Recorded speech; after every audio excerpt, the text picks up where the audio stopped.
daawadayaal dooxan iga dambeeya wadooxa u barkhadle ee ku yaala deegaankan ee ka tirsan gobolka Maroodijeex waxaanu ka mid yahay dooxyada ku yaala dhinacan ee dhibaatada ba'an ku haya dadweynaha u kala safraya gobolada bariga iyo waliba galbeedka Soomaaliland dadka deegaankan ay si ba'an uga qeylinayaan dhibaatada ka timaada dooxani waxaana maalintii shalay haydaadkii soo rogmaday Allah u naxariistay oo galaaftay laba haween oo walaalo la kala oran jiray Asma iyo waliba Foosiya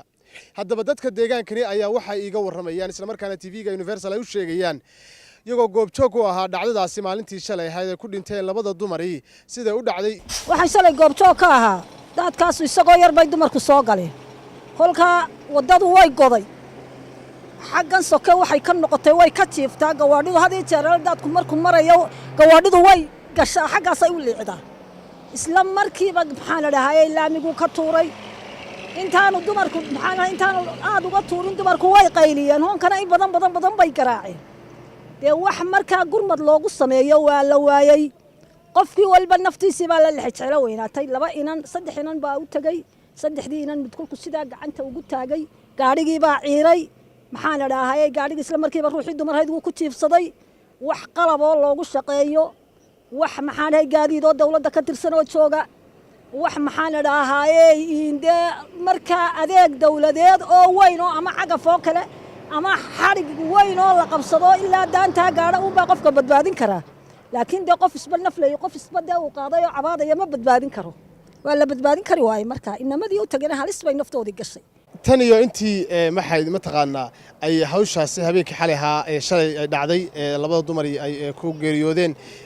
xagga wax gurmad xagga dawladda ama ka hesheen mise shacabku buu hayo marka hore la tacaali intii horena shacabku buu hayo wixii la tacaali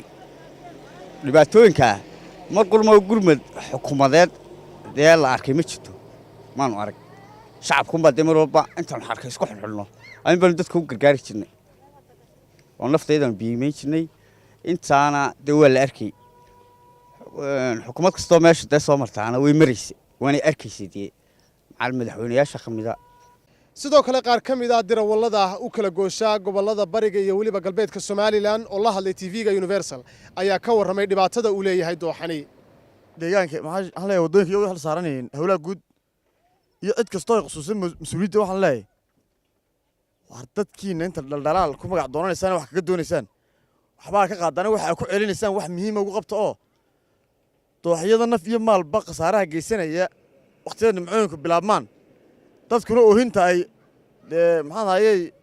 u sababaya war birishow sameeya dhinaca kana isla maanta dooxa weyn ee Arabsiyo ee gobolkaasi Gabiley ayaa waxa uu soo rogmaday isla markaana uu xanibaad fara badan ku keenay dadkii u kala gooshayay deegaanada